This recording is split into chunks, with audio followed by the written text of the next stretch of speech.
Assalamualaikum warahmatullahi wabarakatuh. Sahabat beriman yang dimuliakan Allah, semoga kita selalu dalam lindungan Allah dan selalu mendapat rahmat-Nya. Di video kali ini, kita akan membahas kisah manusia terakhir yang mati ketika kiamat, disebut oleh Rasulullah SAW. Kiamat sudah pasti akan terjadi dan merupakan keniscayaan. Keyakinan terjadinya kiamat juga merupakan rukun iman kelima.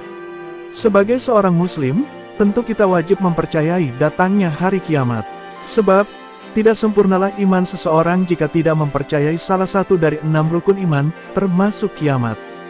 Meski kita wajib meyakini bahwa kiamat adalah peristiwa yang pasti terjadi, maka tidak satupun makhluk, baik dari kalangan manusia dan malaikat, yang tahu kapan terjadinya kiamat. Mengenai kapan terjadinya kiamat, sampai saat ini masih menjadi rahasia. Meski demikian, Allah Subhanahu wa Ta'ala telah memberikan sejumlah petunjuk dan tanda-tanda akan datangnya hari kiamat. Tidak hanya itu, tanda-tanda kiamat juga telah disabdakan oleh Nabi Muhammad SAW. Berikut adalah tanda-tanda kiamat yang disebut Rasulullah SAW, dalam diriwayatkan oleh sahabat Nabi Hudzaifah bin Asid Al-Ghifari. Dari Hudzaifah bin Asid Al-Ghifari berkata, Rasulullah SAW menghampiri kami saat kami tengah membicarakan sesuatu. Ia bertanya, "Apa yang kalian bicarakan?" Kami menjawab, "Kami membicarakan kiamat." Beliau bersabda, "Kiamat tidaklah terjadi sehingga kalian melihat 10 tanda-tanda sebelumnya."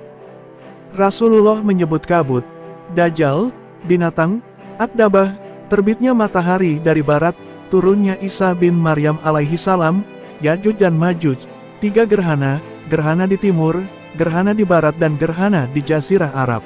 Dan yang terakhir adalah api muncul dari Yaman menggiring manusia menuju tempat perkumpulan mereka. Banyak ulama berpendapat bahwa sebagian telah terjadi.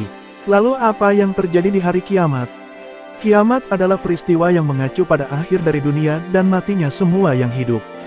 Di hari kiamat semua makhluk yang ada di semesta ini akan mati seluruhnya. Tidak hanya itu, karena hari kiamat adalah akhir dari kehidupan di dunia, maka bumi yang menjadi tempat hidupnya para makhluk Allah Subhanahu wa Ta'ala pun juga akan dihancurkan. Tidak hanya bumi saja yang dihancurkan, planet-planet yang ada di luar angkasa, termasuk matahari dan benda-benda langit lainnya juga akan dihancurkan. Dengan begitu tidak ada satu tempat pun yang akan membuat kita sebagai manusia bisa lolos dari kiamat. Meski demikian, penting untuk dipahami bahwa kiamat bukanlah satu peristiwa tunggal. Kiamat adalah serangkaian peristiwa yang mana masing-masing peristiwa tersebut menuju pada peristiwa kehancuran besar. Kiamat dimulai dari peristiwa munculnya tanda-tanda kiamat. Mengingat bahwa sebagian ulama telah mengatakan bahwa sebagian tanda-tanda kiamat telah muncul, bisa dikatakan bahwa kiamat, atau setidaknya proses menuju kiamat sebenarnya tengah berlangsung. Serangkaian peristiwa kiamat ini akan segera mencapai puncaknya ketika tanda-tanda yang telah disabdakan Nabi Muhammad SAW telah muncul. Adapun tanda-tanda kiamat antara lain adalah munculnya kabut, munculnya Dajjal, munculnya hewan melata dabah, terbitnya matahari dari barat, keluarnya Yajuj dan Majuj, turunnya Nabi Isa alaihi salam. Selanjutnya munculnya gerhana di timur, munculnya gerhana di barat, gerhana di Jazirah Arab, dan yang terakhir munculnya api di Yaman. Banyak perbedaan pendapat di antara para ulama mengenai urutan peristiwa sebelum kiamat di mana seluruh alam semesta dihancurkan. Namun menurut Imam Al-Qurtubi menyebutkan bahwa ada hadits lain yang menyebutkan tanda-tanda tersebut secara berurutan. Yakni hadits Muslim dari Hudzaifah dalam riwayat yang berbeda, yang menyebutkan bahwa tanda yang pertama kali muncul adalah 3 gerhana. Oleh Al-Qurtubi, kejadian ini sudah pernah terjadi di masa Rasulullah SAW. Sedangkan tanda-tanda setelahnya masih banyak diperdebatkan urutannya. Oleh karena itu, simpulan dari kajian hadis-hadis terkait tanda-tanda kiamat ini adalah tanda-tanda kiamat yang disebutkan dalam hadits sifatnya hanya prediksi Rasulullah SAW. Bahkan kepastian urutannya pun masih diperdebatkan. Begitu juga waktu kejadiannya. Ada yang menyebut bahwa sebagian sudah terjadi, ada juga yang menyebutnya belum terjadi. Bahkan perdebatan ini sudah terjadi pada masa sahabat. Jika ada kejadian di masa sekarang, yang sesuai dengan tanda-tanda kiamat yang disebutkan dalam berbagai hadits tersebut, belum tentu itu menjadi tanda yang pasti. Bisa juga kejadian yang sama akan terjadi di masa mendatang, karena Rasul sendiri tidak mengetahui kapan tanda-tanda tersebut terjadi. Hal ini sesuai dengan yang telah disebutkan oleh Al-Quran Surat Al-A'raf, ayat 187, ketika Rasulullah SAW ditanya kapan terjadinya kiamat. يسألونك عن الساعة أيان مرساها قل إنما علمها عند ربي لا يجليها لوقتها إلا هو. Artinya, mereka menanyakan kepadamu tentang kiamat, bilakah terjadinya? Katakanlah, sungguh pengetahuan tentang kiamat itu adalah pada sisi Tuhanku. Tidak seorang pun yang dapat menjelaskan waktu kedatangannya selain Dia. Kisah manusia yang mati terakhir di hari kiamat, seperti yang telah dibahas sebelumnya, kiamat adalah hari akhir dari dunia.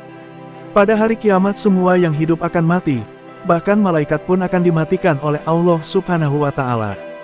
Tidak hanya itu, bumi yang menjadi naungan makhluk hidup seperti manusia, hewan, dan tumbuhan juga akan dihancurkan beserta planet-planet yang ada di tata surya. Dengan kata lain, tidak akan ada satupun makhluk Allah Subhanahu wa Ta'ala yang akan lolos dari kiamat. Semua manusia akan mati. Meski demikian, kiamat harus dipahami sebagai serangkaian peristiwa yang saling terkait. Bahkan, jikapun semua manusia akan mati di hari kiamat, ternyata itu pun akan melewati sebuah proses.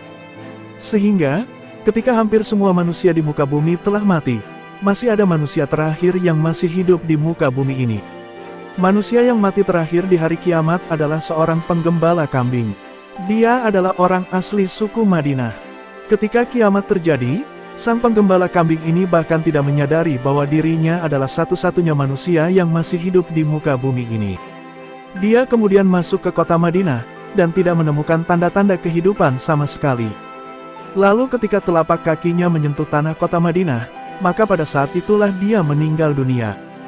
Baru setelah itu sangkakala terakhir ditiupkan. Nabi Muhammad SAW bersabda, orang yang terakhir meninggal dari kalian kalangan manusia. Dia tidak mengetahui jika semua orang telah mati kecuali dirinya. Kemudian dia masuk dengan gembalanya ke kota Madinah, dan menemukan tak ada kehidupan sama sekali. Pada saat dia meletakkan telapak kakinya di Madinah, maka saat itulah dia meninggal dunia sebelum ditiup sangkakala terakhir.